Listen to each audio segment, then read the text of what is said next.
Muy buenas tardes, señoras y señores.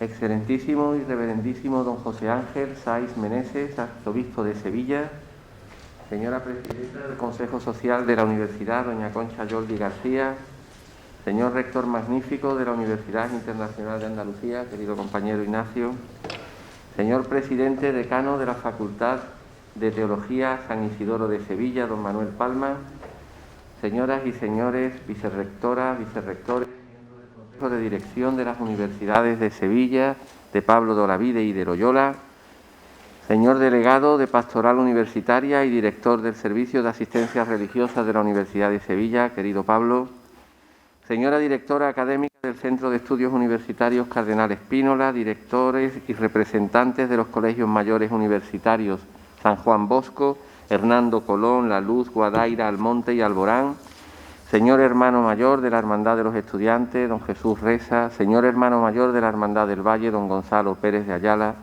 representantes de la Universidad, de la UNED y de la Escuela Universitaria de Osuna, sacerdotes, profesores, personal investigador, personal de administración y servicios, estudiantado. Es un placer para mí darle la bienvenida en este acto en el que vamos a llevar a cabo un encuentro con el señor arzobispo, con la comunidad universitaria. Creo posiblemente que sea el primer acto oficial en el que don José Ángel está conmigo en el Paraninfo de la Universidad de Sevilla y, por tanto, quiero trasladarle, don José Ángel, nuestro afectuoso cariño, nuestra entrega con la Iglesia y con usted para todo este largo camino que espero que andemos juntos de la mejor manera posible. Puede contar con la universidad para todo aquello que requiera. Y sin más, le voy a dar paso a don José Ángel para que nos presente la conferencia titulada La convivencia entre fe y ciencia en la Universidad del siglo XXI. Don José Ángel, tiene usted la palabra. Muchas gracias. Un saludo cordial al señor rector magnífico de la Universidad de Sevilla, a la señora presidenta del Consejo de la Universidad, al señor rector magnífico de la Universidad Internacional de Andalucía, señor presidente decano de la Facultad de Teología, señor delegado de Pastoral Universitaria y director del SARUS, señoras y señores vicerrectores y miembros del Consejo de Dirección de las Universidades de Sevilla, Pablo de Olavide y Loyola, señor subdirector del Centro de Estudios Universitarios Cardenal Espínola, directores y representantes de los colegios mayores universitarios San Juan Bosco, Hernando Colón, La Luz, Guadaira, Almonte y Alborán, hermano mayor de la Hermandad de los Estudiantes, hermano mayor de la Hermandad del Valle, representantes de la UNED y de la Escuela Universitaria de Osuna, sacerdotes, profesores, personal investigador, personal de administración y servicios, alumnado.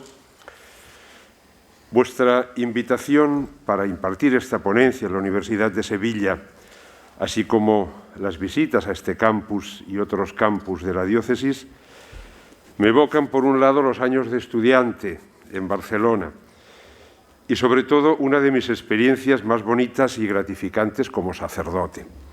Los 8 años que trabajé como responsable de pastoral de la Universidad Autónoma de Barcelona.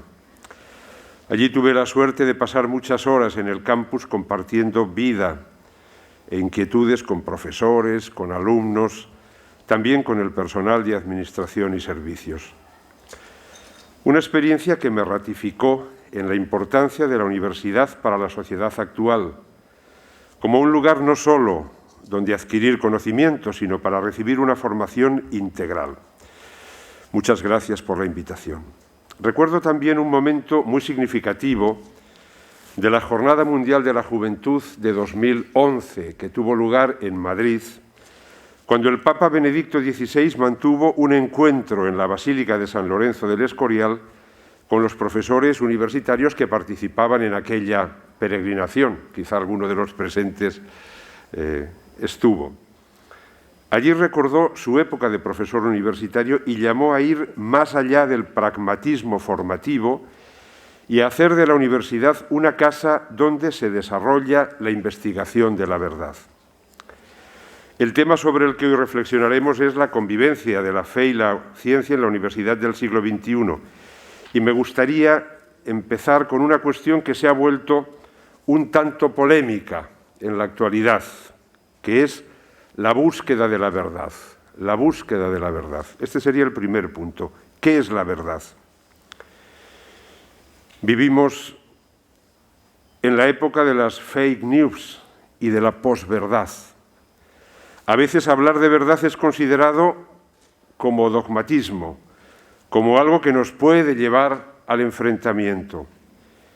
Pero si nos fijamos en el trabajo del científico, si observamos su empeño diario, vemos que se esfuerza por conocer y expresar la realidad del cosmos. La constancia con la que realiza sus investigaciones está sustentada por un firme y personal deseo de conocer los secretos de nuestro universo para formular leyes que sean verosímiles. Para reflexionar sobre el tema de la verdad nos ayuda la definición de Santo Tomás de Aquino, el santo que nos congrega hoy.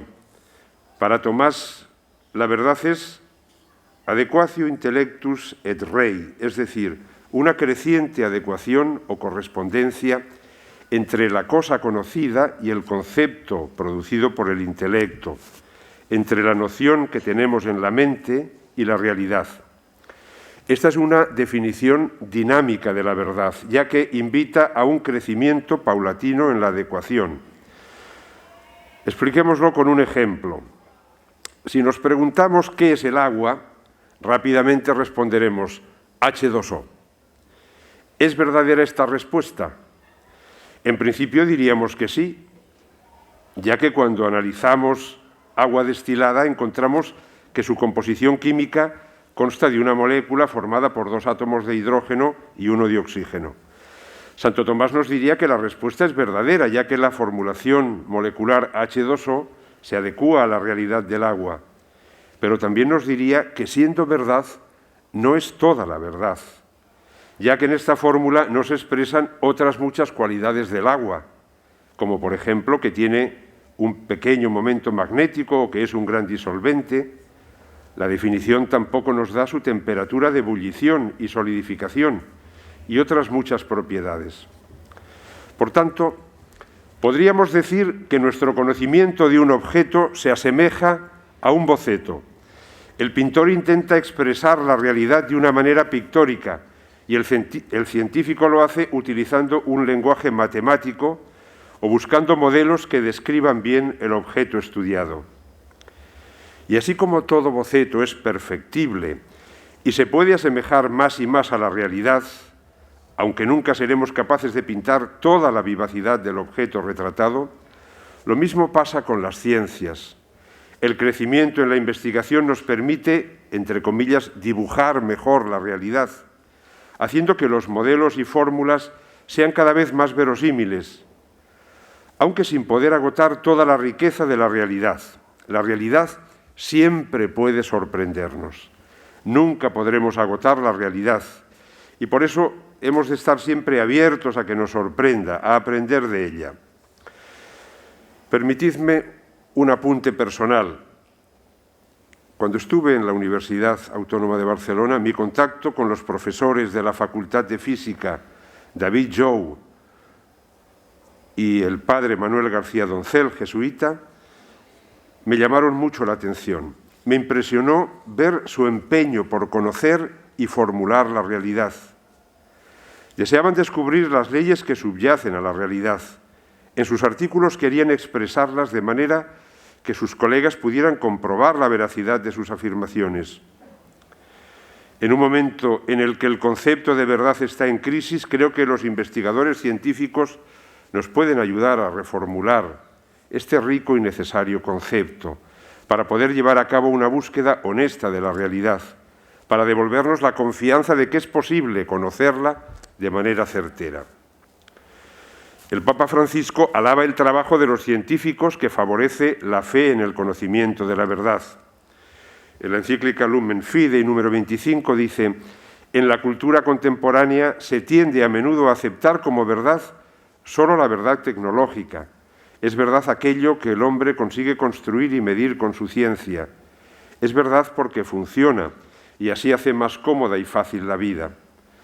Hoy parece que esta es la única verdad cierta, la única que se puede compartir con otros, la única sobre la que es posible debatir y comprometerse juntos.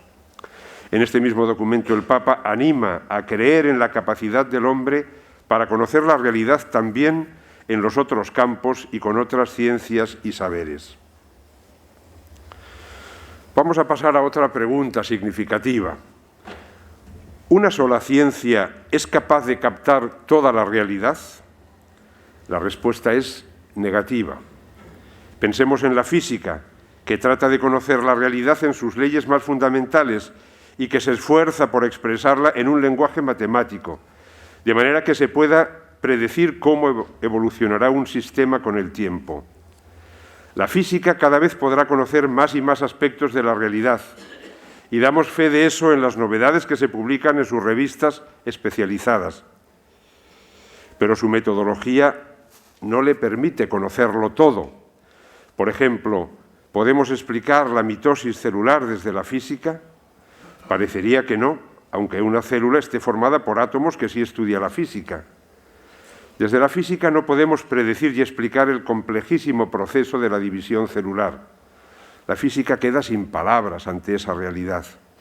Podríamos decir que la física es, entre comillas, ciega para captar aspectos tan complejos de la mitosis celular, y podríamos ampliar esta información para la mayoría de los procesos que estudia la biología. El ejemplo de una radiografía que están viendo en la pantalla nos ayuda a entenderlo. Cuando nos hacen una radiografía de tórax, esta capta muy bien un aspecto de mi pecho, en concreto mi estructura ósea, pero la radiografía es ciega a mis células y otros órganos que conforman mi realidad. Es una simplificación de mi torso que permite estudiar muy bien mis costillas y esternón, pero una radiografía es incapaz por ella misma de captar toda mi realidad. Podríamos decir que la física ve muy bien algunos aspectos de la realidad, pero es incapaz de verlos todos. Reflexionando sobre estas cuestiones, John Polkinghorne, un catedrático de física en Cambridge y uno de los principales autores del diálogo fe-ciencia, afirma: los seres humanos tienen una honda necesidad de búsqueda de sentido, tienen una sed de intelección que la ciencia no puede otorgarles por sí sola. Pues el gran éxito de la ciencia se debe a la modestia de sus ambiciones. Una ciencia honesta nunca pretenderá dar respuesta o ser capaz de responder a todas y cada una de las preguntas que nuestras inquietas mentes nos proponen. Si una ciencia pudiera captarlo todo, la estructura de la universidad sería muy distinta a la que tenemos hoy. Tendríamos, por ejemplo, la Facultad de Física, y todo lo demás serían departamentos de esa facultad.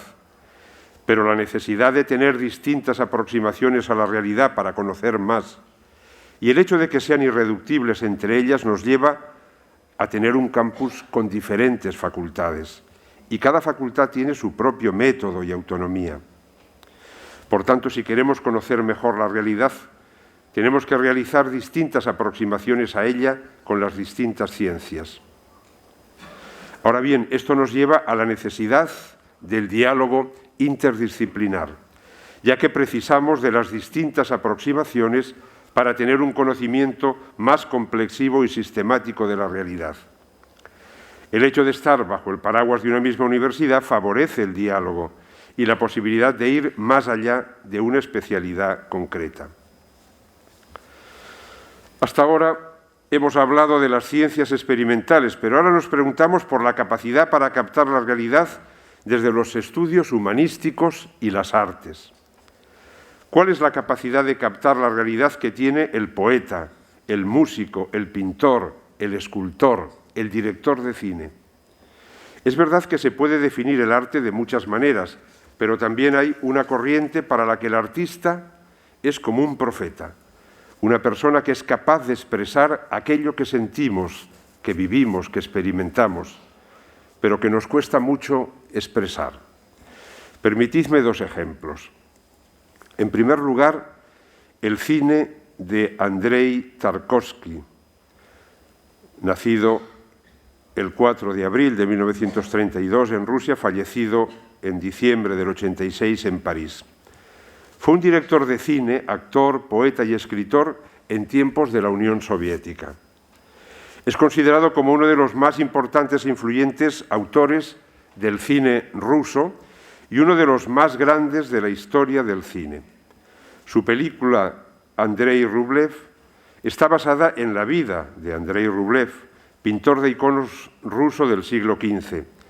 Se desarrolla en el contexto de la Rusia del siglo XV, es decir, del Principado de Moscú, e intenta representar un retrato realista de la Rusia medieval. Un tiempo de confrontación entre los príncipes rusos, de invasión de los mongoles, en donde cada uno miraba por sí mismo egoístamente. En este clima se narra la vida y la lucha interior de este artista, que pintó el icono más famoso de la historia, el de la Santísima Trinidad, que estamos contemplando.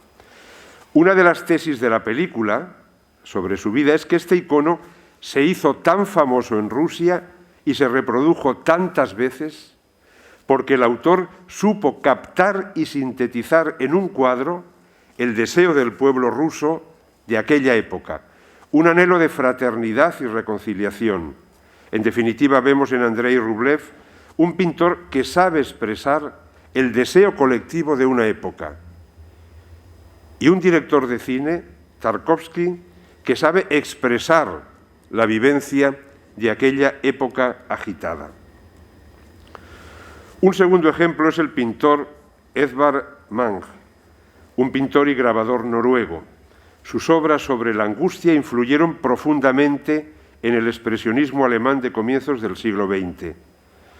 En su obra titulada Separation, de 1896, expresa de una manera muy sincera el dolor provocado por el quebrantamiento de una relación y todos los sentimientos que pueden ir asociados. Los celos, el recuerdo melancólico, el estar todavía ligado y dependiente de esa persona. Son sentimientos que todos podemos tener y que nos cuestan expresar, pero que un artista es capaz de reflejar en su pintura. El artista es capaz de decir aquello que el común de los mortales vive, pero que no sabe expresar.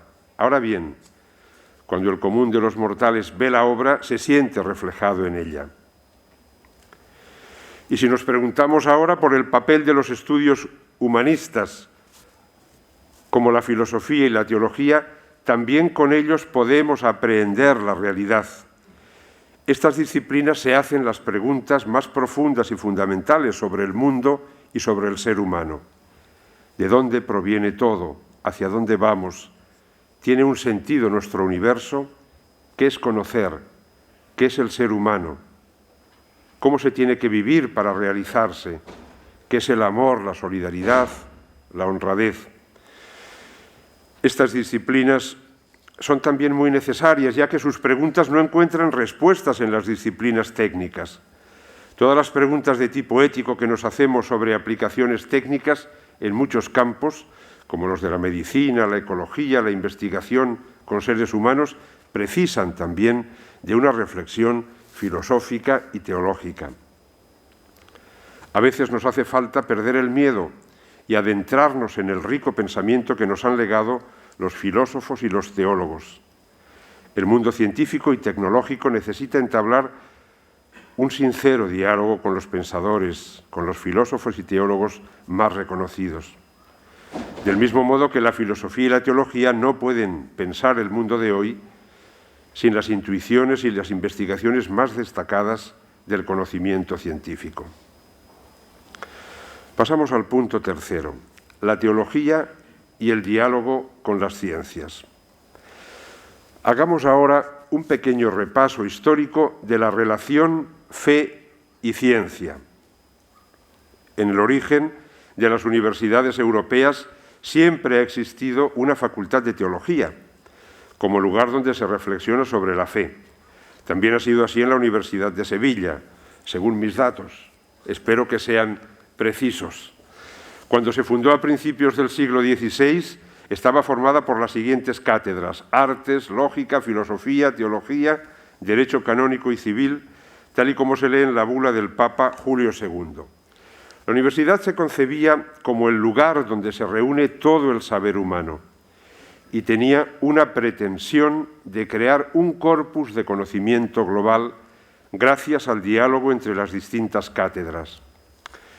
Desde la Edad Media, el alumno que quería estudiar teología antes tenía que estudiar las artes liberales, el trivium y el quadrivium.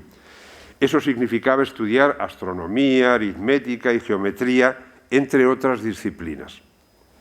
Esto hacía que los teólogos medievales, como Santo Tomás, establecieran de una forma muy natural el diálogo fe-razón, que fue muy fecundo para el pensamiento teológico.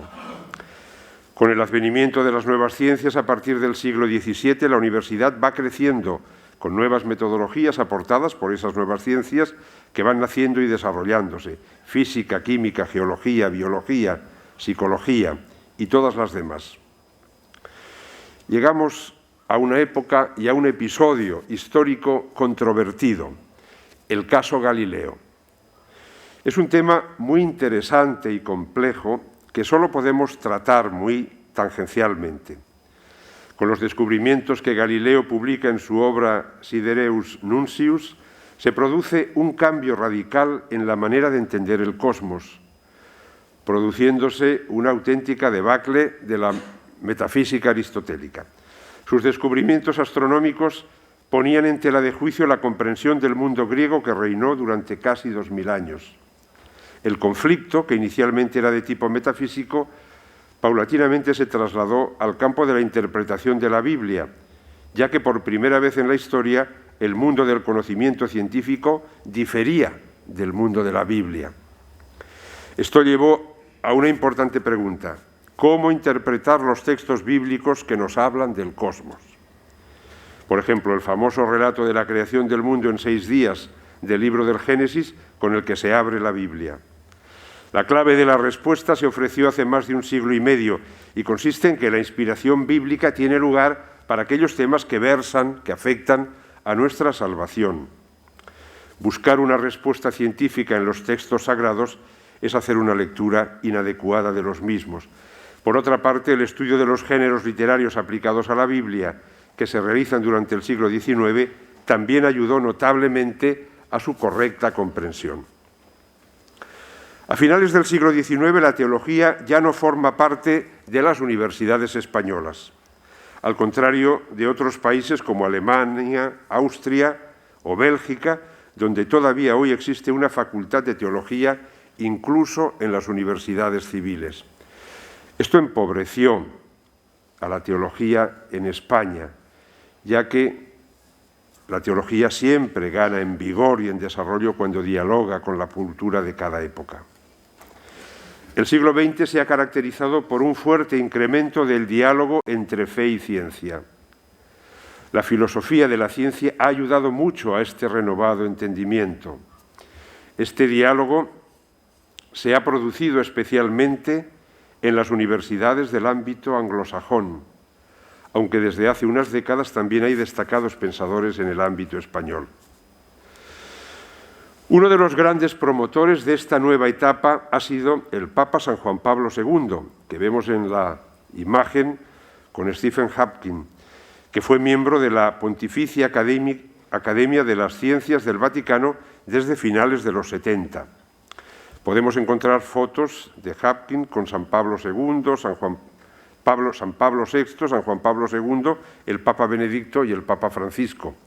Quizá alguno podría preguntarse cómo es que científicos ateos o agnósticos forman parte de la Pontificia Academia de las Ciencias. Pues porque allá lo que se busca es la excelencia académica y científica y no es imprescindible ser una persona creyente. En la Pontificia Academia de las Ciencias hay un número abundante de premios Nobel. En el aniversario de los 300 años de la publicación de los Philosophiae Naturalis Principia Mathematica de Isaac Newton, con el que se inauguraba la física moderna, San Juan Pablo II, a los 300 años de la publicación de los principios matemáticos de Newton, San Juan Pablo II papa a la sazón, escribe una carta al director del Observatorio Vaticano, que es el observatorio astronómico más antiguo del mundo. Esta carta puede considerarse como el documento pontificio más importante en el ámbito de la ciencia-fe. Juan Pablo II se lamenta que durante demasiado tiempo teología y ciencia se hayan mantenido distantes e invita a un diálogo valiente para que cada disciplina pueda enriquecerse a través de ese diálogo. Hay que decir que San Juan Pablo II pone un especial énfasis con los teólogos y se pregunta hasta qué punto un teólogo tiene que estar al corriente de los nuevos descubrimientos científicos. Su respuesta es que tiene que conocer aquello que ya forma parte de la cultura científica y que es conocida por toda persona culta de su tiempo. Este diálogo es muy positivo para la teología, ya que la ciencia ayuda al teólogo a leer el libro de la creación, que según Galileo está escrito en caracteres matemáticos y geométricos. Y la ciencia plantea nuevas preguntas al teólogo que le pueden ayudar a crecer en su comprensión teológica del mundo. Pero para el Papa San Juan Pablo II, este diálogo también beneficia al científico. También él, como persona, se plantea preguntas que van más allá del ámbito científico y que no recibirán respuesta desde la ciencia. El científico, como todo ser humano, también se pregunta por el sentido de la vida, por el problema del mal, por el problema del dolor, por el valor del amor, por el valor del sacrificio y la entrega a los demás.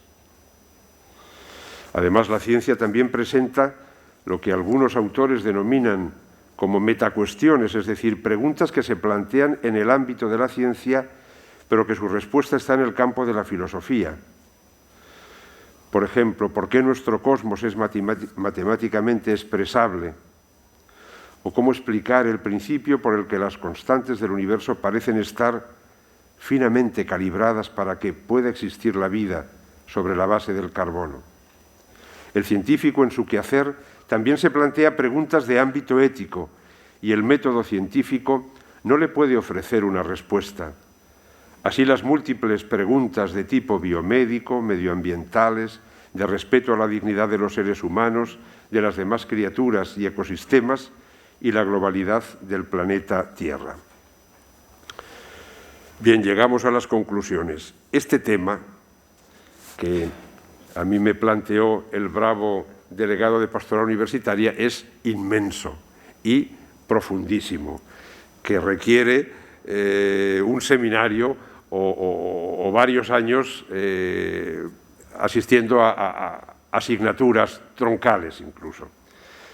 Yo simplemente me he limitado a recordar algunos aspectos, a apuntar en algunas direcciones, a ofrecer algunos elementos de reflexión. Ahora me atrevo a señalar algunos subrayados a modo de conclusiones. Algunos subrayados.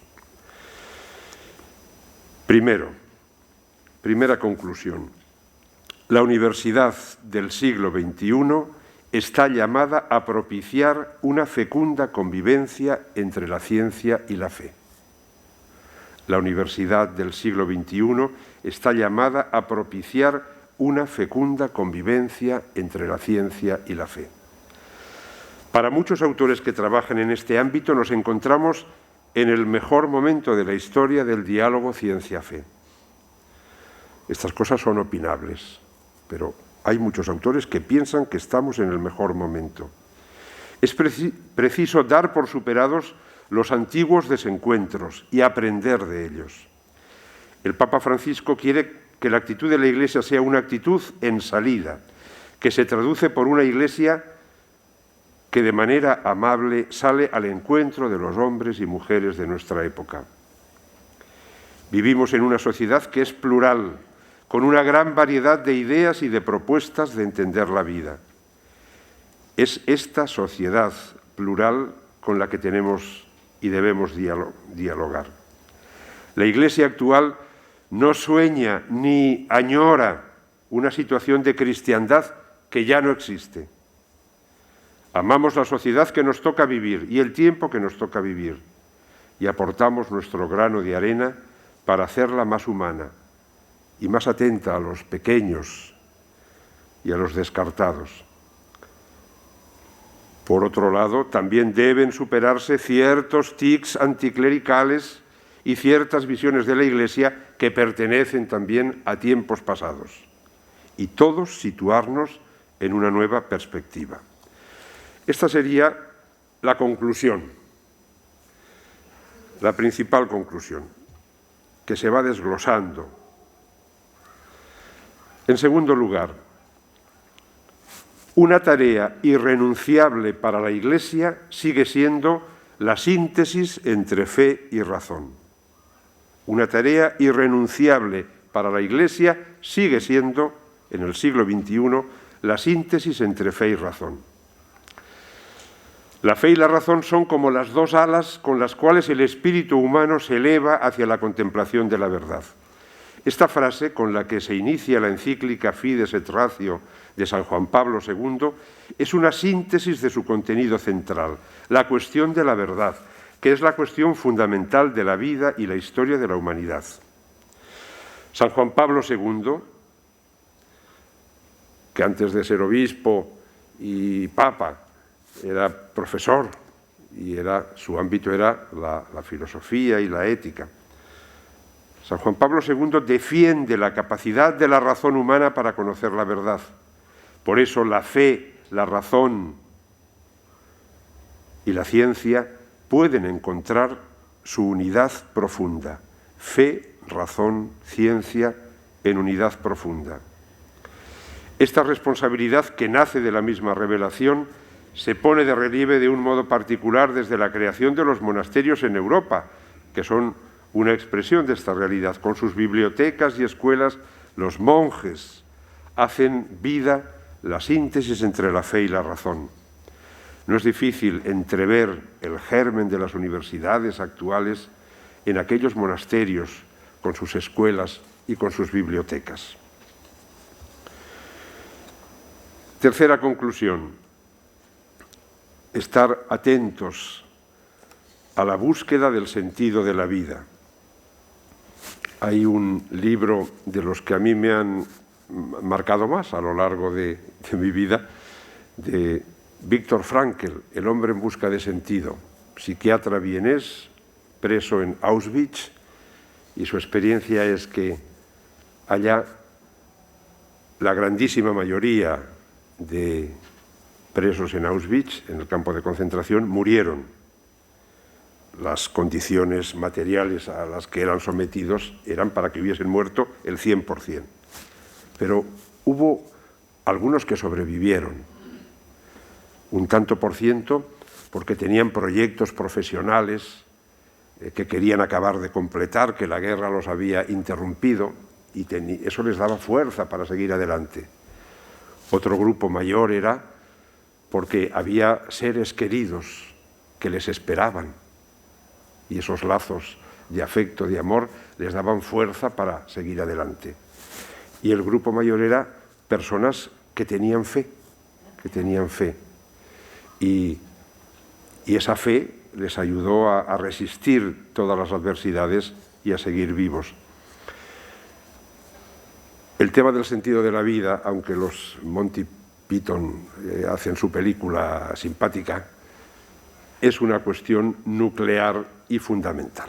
Y todo ser humano, tarde o temprano, se pregunta por el sentido de la vida. Yo creo que también, por un lado, el deseo de Dios de darse a conocer a los seres humanos y el deseo innato de cada ser humano de conocer la verdad son el contexto en el que cada persona puede adentrarse en la búsqueda del significado de la vida. Como el monasterio, la universidad es un lugar de búsqueda y también de encuentro. La imagen del Cristo de la Buena Muerte en la capilla universitaria es un lugar y es una vía de encuentro con ese Dios que se ha revelado al ser humano.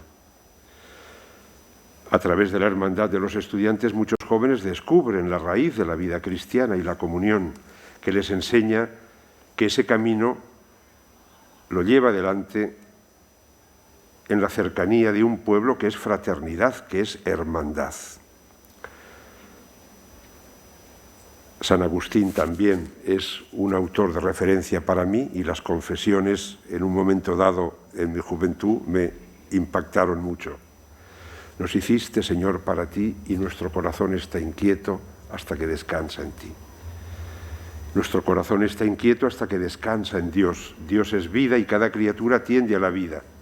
La persona humana, de un modo único, creada a imagen de Dios, aspira al amor, a la alegría, a la paz. Resolver la cuestión de la búsqueda del sentido de la vida. En cuarto lugar, la caridad intelectual. La caridad intelectual. Cuando hablamos de caridad pensamos en Los Pajaritos o Polígono Sur o Cáritas o la Cáritas universitaria. Caridad intelectual.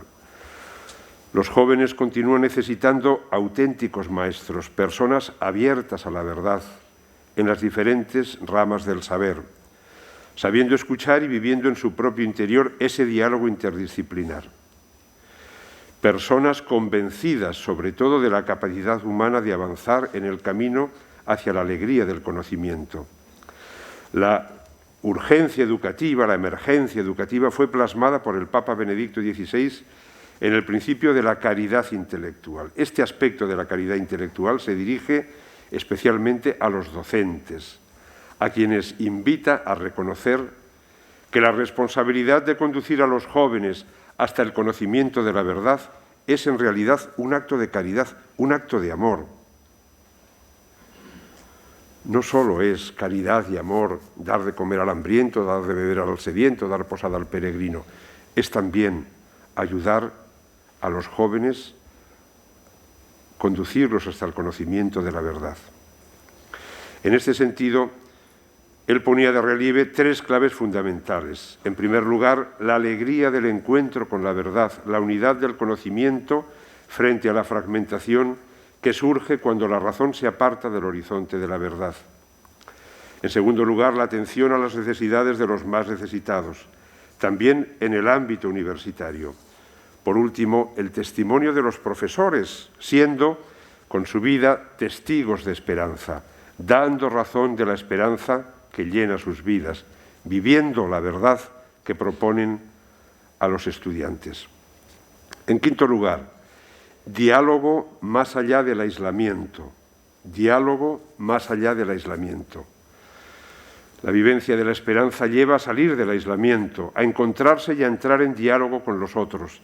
El Papa Francisco ha señalado al mundo universitario la necesidad de crear redes entre las distintas instituciones en cualquier parte del mundo, promoviendo la investigación y el estudio de los problemas de alcance histórico que repercuten en la humanidad de hoy. La humanidad, nos dice el Papa, se reconoce como un pueblo que habita una casa común. La toma de conciencia de esta interdependencia nos obliga, de hecho, a pensar en un solo mundo, en un proyecto común. La pandemia que todavía estamos padeciendo, de ahí que yo esté hablando con mascarilla, mai visto y mai sentito, pero estas son imágenes para la historia. De las lecciones que hemos de extraer de la pandemia, una es que en definitiva estamos en manos de Dios. Yo he repetido muchas veces que el ser humano, que es capaz de llegar a la Luna, que es capaz de enviar sondas a Marte, que es capaz de clonar seres vivos y que puede llegar a pensar que es capaz de conseguir todo lo que se proponga, llega un pequeño virus y nos derrota a todos. A todos. Eso tiene que suponer una cura de realismo y de humildad para todos y de ser conscientes de que estamos en manos de Dios, que nos ha creado capaces de grandes cosas y en ese camino debemos seguir, pero con humildad y con realismo. Otra lección es la interdependencia. para nosotros creyentes, menudo descubrimiento. Pues claro, si somos conscientes de que estamos llamados a formar la Iglesia, que es el pueblo de Dios, y a vivir como hermanos, más que la interdependencia, la fraternidad, que es mucho más. Pues esa fraternidad, esa interdependencia, poner en práctica la interdisciplinariedad como diálogo y colaboración en la que cada uno sale al encuentro del otro para el mutuo enriquecimiento. De tal manera que quien se forme en el marco de los estudios universitarios, como deseaba el cardenal Newman, sepa dónde colocar a sí mismo y la propia ciencia a la que llega, por así decirlo, desde una cumbre, después de haber tenido una visión global de todo el saber. En sexto lugar, la grandeza del conjunto, la grandeza del conjunto. Los autores antiguos señalaban el carácter sapiencial de la filosofía y la teología. De esta manera, reconocían su capacidad para llevar a cabo una visión global de todo el saber, para darle un sentido unitario al conocimiento. Mientras se permanecen los conocimientos aislados, se puede uno contentar con lo que conoce, pensando que ya se sabe todo. Pero en el momento en que se reconoce la grandeza del conjunto, la mirada se extiende más allá y surge entonces la pregunta por un Dios del que todo procede. En este sentido, ironizó Antoine Saint-Exupéry en El Principito sobre la erudición de nuestro tiempo y mostró cómo, con la ideología del experto superespecialista, se puede perder de vista lo esencial, y cómo el Principito, que no entiende nada de todas esas cosas tan eruditas, ve en última instancia más y mejor. Por eso la teología, no solo como disciplina histórica y ciencia humana, sino como ciencia que se interroga por la razón de la fe, debe encontrar espacio en la universidad y en el amplio diálogo de las ciencias. En este sentido, es de agradecer la acogida por parte de la universidad, es el momento de las flores, y el esfuerzo del SARUS a través de los cursos opcionales con los que sigue haciendo presente la ciencia teológica en esta universidad. Y por último, la última conclusión la titularía La suma que deviene multiplicación, es decir, la suma que se convierte en multiplicación. Eso lo vemos en la vida diaria, que dices, cuando las personas unen su esfuerzo, su trabajo, su sacrificio, su talento, lo unen, lo suman, esa suma es más que una suma, se convierte en una multiplicación, En ese sentido, es importante aquí en Sevilla vivirlo eso en la universidad. Esta semana pasada hemos estado haciendo la visita ad limina, lo sabéis, ahí en Roma toda la semana, en los distintos dicasterios, y el Santo Padre nos recibió el viernes por la mañana, 3 horas seguidas, de 10 a 1. Y yo, que entré el primero allí cuando los iba saludando y tal, me preguntó, dice, bueno, ¿qué tal estás? ¿Cómo te va por Sevilla? Y yo le contesté, Santo Padre, usted lo sabe, Sevilla todo es maravilla. Y me dice también una pregunta que suele hacer cuando van sevillanos o andaluces. Dice, ¿trajiste las castañuelas? Yo respondí, por supuesto, Santo Padre. En mi vida he tenido castañuelas, pero seguimos la broma porque el Papa va diciendo a cada uno alguna cosa agradable y simpática. Bueno, pues una de las múltiples maravillas de Sevilla, grande o pequeña, pero que a mí sabéis que me llama la atención y me deshago en elogios, es como un hecho diferencial. Es esta particular presencia en la universidad, tan intensa, tan normalizada y tan fecunda. Diversas instituciones de Iglesia están insertas en la vida de la universidad, especialmente el servicio de asistencia religiosa, la Hermandad de los Estudiantes y Cáritas Universitaria.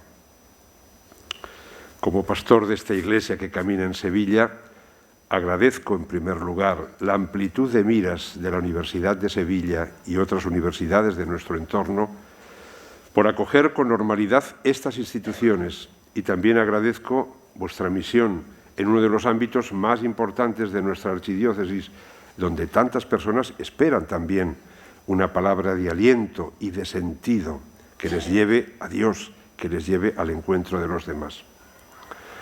Si vivimos arraigados en Cristo, estas instituciones podrán cumplir su vocación de ser guías de nuestros jóvenes. No se trata de atraer a los estudiantes hacia nosotros mismos, sino encaminarlos hacia esa verdad que todos buscamos. El Señor nos propone ser sencillos y eficaces en nuestro trabajo, como la sal, como la luz, que ilumina por sí misma sin anunciarse. Con esta esperanza os pongo bajo el amparo de la Virgen María, Nuestra Señora de la Angustia, para que ella os haga colaboradores de su Hijo, con una vida colmada de sentido para vosotros mismos y bendecida con frutos abundantes, tanto en el conocimiento como en la fe. Muchas gracias.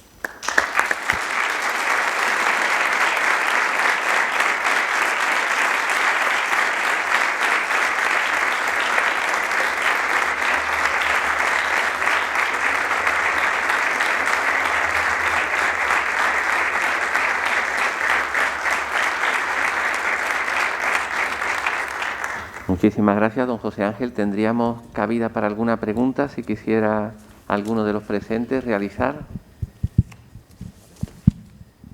Pues si no fuera así, me van a permitir unas breves palabras. Perdón, sí, hay una petición pedida. Adelante, caballero. Muchísimas gracias. ¿Se escucha? ¿Se escucha? Bueno, muchísimas gracias por su magnífica conferencia. Aquí desde el Colegio Mayor Almonte, y también saludando a toda la comunidad universitaria, colegios mayores, etcétera. Me ha parecido una conferencia muy interesante. Quería simplemente preguntarle cuáles sus experiencias, cuáles han sido sus experiencias en esa visita al Límina. Si el Santo Padre o parte de los dicasterios relacionados con las ciencias, pues están preocupados por la situación actual de la comunidad universitaria, o si le han hablado algo sobre la universidad en concreto, o sobre la labor del profesorado en la universidad, o qué nos diría, para simplificar la pregunta, que me he liado un poco, qué nos diría a los que somos profesores universitarios que queremos vivir esta unidad entre fe y razón. Muchas gracias.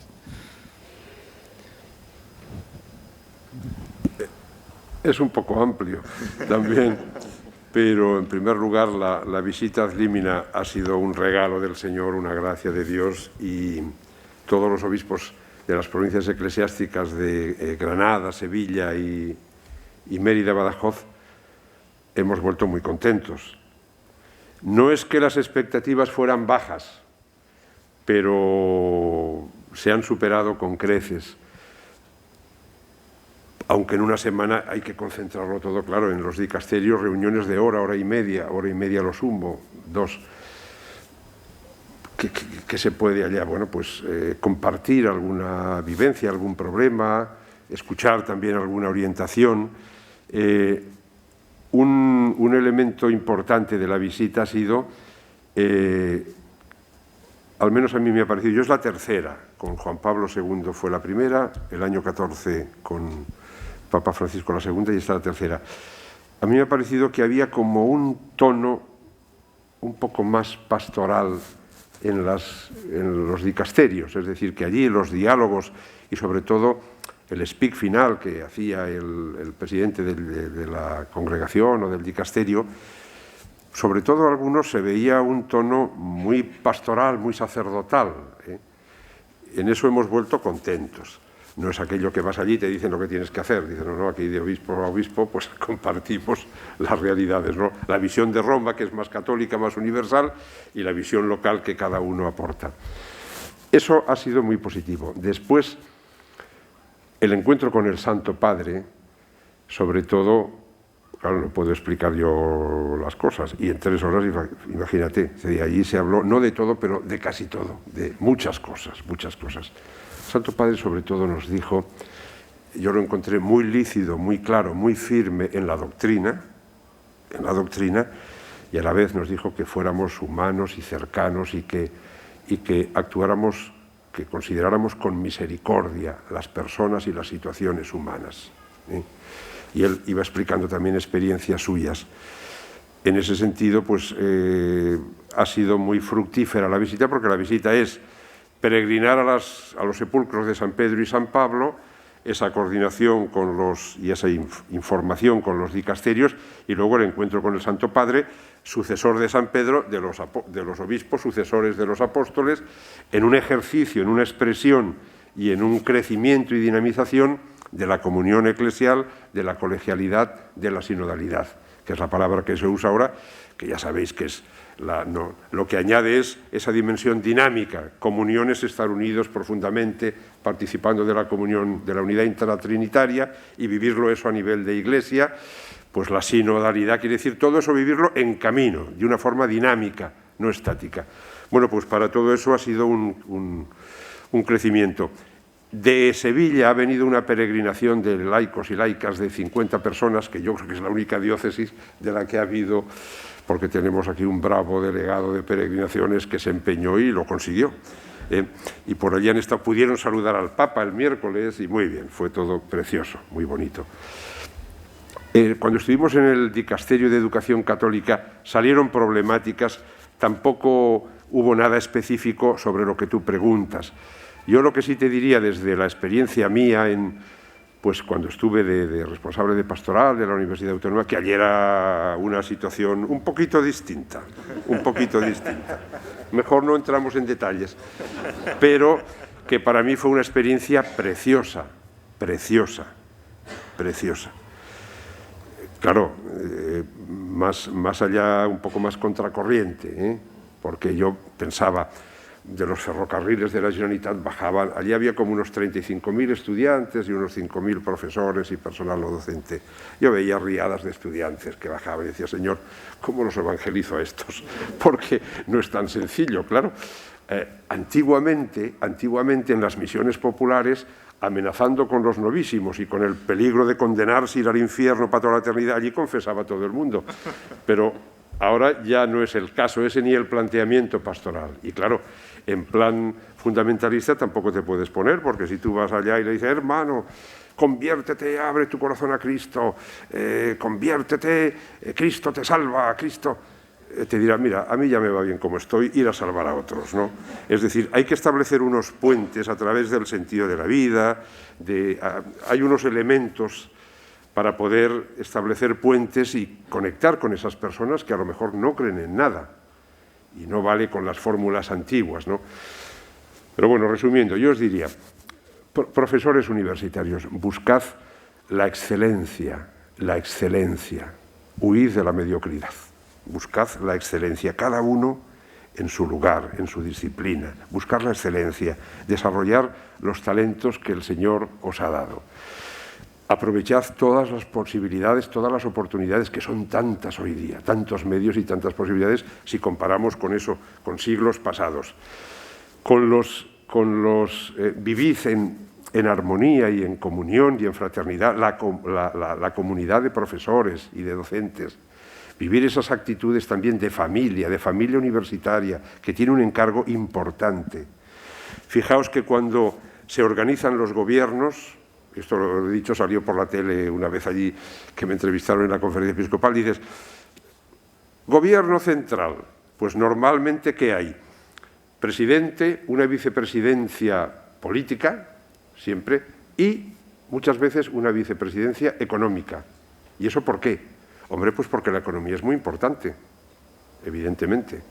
Si la economía de un país no funciona, mal vamos. Yo lo he dicho siempre, lo más importante es la educación. El futuro de la Iglesia y de la sociedad está en la educación. Nos lo jugamos en la educación. Y la educación también, y permitidme que no quede así un poco dulzón, pero ahora que para mí la obra de arte más bella del mundo, para mí, es la Pietà de Michelangelo, que está en la Basílica de San Pedro, y siempre que voy a Roma, pues voy un rato a rezar allí y a contemplarla. A mí me parece que es la escultura más bella, por supuesto, pero en conjunto, yo si me tuviera que quedar con una obra de arte, me quedaría con la Pietà de Michelangelo. Pues yo siempre he dicho también, más bella, es decir, si la Pietà es una obra de arte, o la Sagrada Familia, o nuestra catedral, tanto arte como hay en Sevilla, la obra de arte más importante que hay en la vida es la educación. La educación. Ayudar a desarrollar todas las potencialidades que Dios ha puesto en cada persona. Eso es arte, eso es una obra de arte. Y vosotros sois artistas, por lo tanto, yo os animo a que viváis buscando la excelencia y ayudando a los jóvenes a descubrir todo ese sentido y a descubrir todas las potencialidades que llevan dentro y a descubrir también el encuentro con Dios y con los demás. Y después, pues toda esa coordinación, interdisciplinariedad. Hoy día ya no existe el enciclopedista que lo sabe todo. No. Uno que sabe mucho puede decir que sabe un poco de su especialidad, pero ya aquel que lo sabía todo, dices, ya no existen, porque hay tantos datos que es imposible. Por lo tanto, ya por fuerza hay que trabajar en equipo, hay que trabajar. Y eso también es bueno porque nos hace humildes y nos ayuda a crecer mucho. Es decir, bueno, pues estáis en un ámbito con muchas posibilidades de crecimiento personal y de crecimiento espiritual, de caridad también intelectual, de ayudar a los demás y a nuestra sociedad, que se vuelve tan superficial y tan frívola, ofrecer el alimento. Es decir, ¿de qué se nutre la opinión del común de los mortales? Yo siempre apelo a que se nutran de la palabra de Dios y que las opiniones y los criterios que rigen su vida se inspiren en la palabra de Dios. Con la palabra de Dios no está reñida la cultura y la ciencia, pero nutramos las mentes de los ciudadanos, de los niños y de los jóvenes, pues eso, de palabra de Dios, de cultura, de ciencia. Y qué distinto es el niño o el adolescente que leía la Ilíada, la Odisea, la Eneida o la Divina Comedia o el Quijote, a los que están viendo programas frívolos. Bueno, pues es que ¿qué futuro puede haber? Pues ahí yo creo que hay un trabajo que es una obra de arte importantísima de cara al futuro y yo os animo mucho a vivir con pasión vuestra vocación docente. Muchísimas gracias. Tendríamos tiempo solo para una más, si tuviera, por favor, Maricruz. Gracias, buenas tardes y muchas gracias por haber venido a este encuentro con los universitarios. Yo quería plantearle o preguntarle en el momento sinodal en el que estamos viviendo, ¿se espera algo de la universidad? Aquí nos dedicamos a estudiar y a transmitir y estamos continuamente en contacto con un material muy sensible que son los jóvenes. Podríamos, creo que, aportar algo importante a todo lo que se está haciendo por el sínodo y esta actitud de apertura y de escucha que tiene la Iglesia y que me consta que el arzobispado está poniéndolo muy en marcha en su web. ¿Podría pensar en una invitación especial a la universidad al respecto? Gracias. Creo que toda la comunidad diocesana está invitada a participar en el sínodo y a hacer sus aportaciones, que eso es de sentido común también, si es que no hace falta ninguna revelación especial para saber que el camino que hacemos juntos a la hora de acertar, es decir, un párroco, un obispo, un rector, dices, todos, aunque tú tengas una mente lúcida y con una lógica impecable, la conclusión es acertada si las premisas están bien puestas, y las premisas son la información. Si quien tiene que tomar decisiones tiene mucha información, podrá sacar una conclusión más acertada. Si no, aunque su mecanismo lógico sea correcto, pues la conclusión es desacertada. Bueno, pues esa información, aquí es más que información, es participación, es colaboración. Y porque todo el pueblo de Dios se tiene que sentir implicado. Y la universidad, yo creo que incluso yo diría, pues hay que tomar iniciativas para incidir en la sociedad. Yo por deformación profesional, como te pasas toda la vida estudiando y piensas inconscientemente que casi todo el mundo pasa por la universidad y que va, el porcentaje no es precisamente de una mayoría. Bueno, pues de todas formas, ya que la razón y la fe no son incompatibles, sino que son complementarias y que todo nos ayuda a hacer crecer y madurar a las personas, yo me parece que es una responsabilidad de la universidad el incidir en la sociedad actual y ayudar a las personas a desarrollar pues toda su capacidad intelectual y sus talentos y a no malbaratarlos con frivolidades y enterrando el talento. A nivel de Iglesia, pues yo creo que sí, que es muy importante la aportación de la comunidad cristiana en la universidad, y yo la deseo y la espero, porque cuantas más aportaciones tengas, más podrás acertar en el camino. A mí se me ocurren muchas cosas, lo que pasa es que esta diócesis es tan inmensa y hay tantos frentes y todos son preciosos. Yo vengo aquí hoy, estoy con vosotros y hablo y empezaría a pensar cosas para hacer, pero luego voy a los pajaritos y también se me ocurren cosas para allá, o vas a otro sitio. Bueno, pues hemos de regular y repartirnos y buscar también un poco de equilibrio. Pero por parte de la universidad, yo humildemente y como pastor diocesano sí que animo a que tengáis una parte muy activa en el sínodo y a que tengáis una parte muy activa en la sociedad, porque si no, ese espacio, es decir, ¿quién educaba antes a los niños? Los padres, los maestros, la parroquia. ¿Quién educa ahora a los niños? Internet. Y los niños campan a sus anchas. Eso es desastroso, desastroso. Por lo tanto, yo creo que de arriba abajo y desde la universidad, pues es una tarea muy importante en la Iglesia y en la sociedad en general.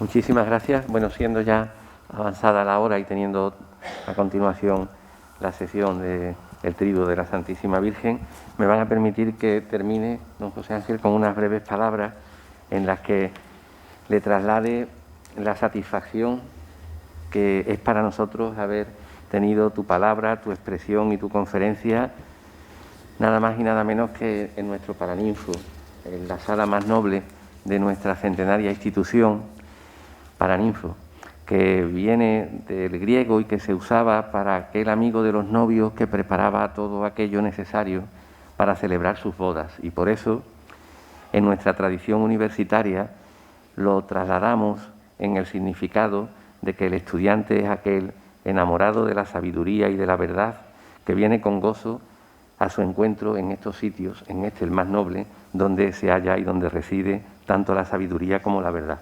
Por eso escucharte a ti hoy aquí es para nosotros un motivo hondo de satisfacción y creo que hablo en nombre de todos los asistentes.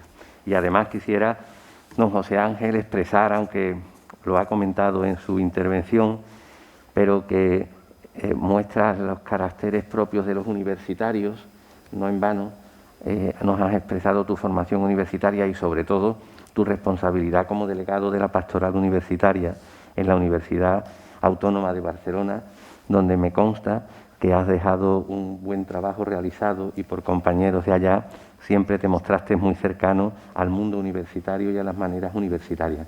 Yo como universitario quiero agradecértelo singularmente.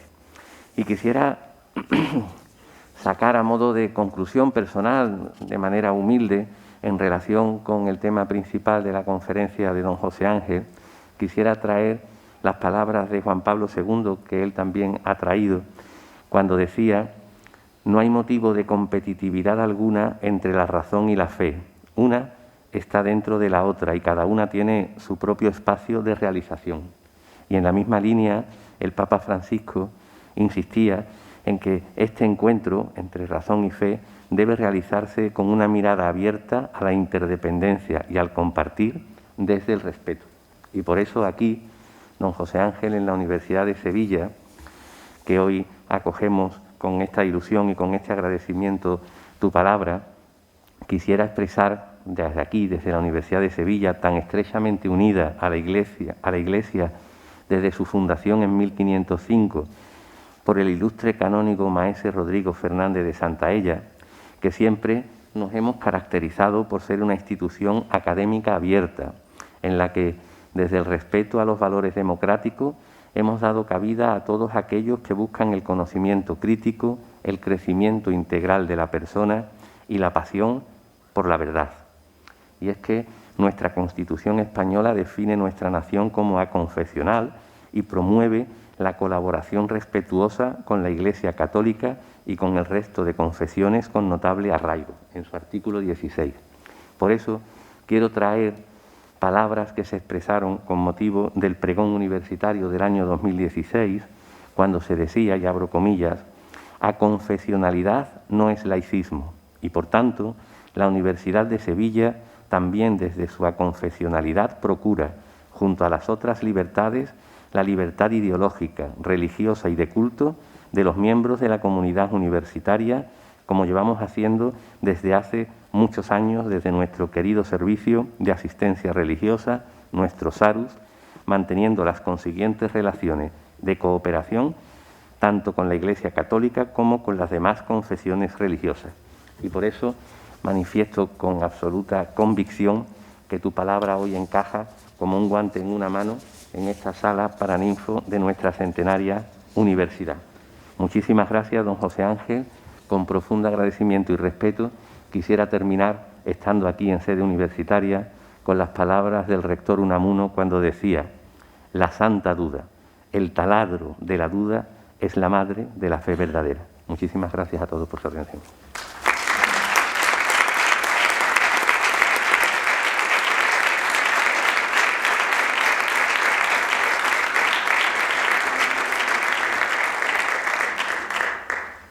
Se levanta la sesión.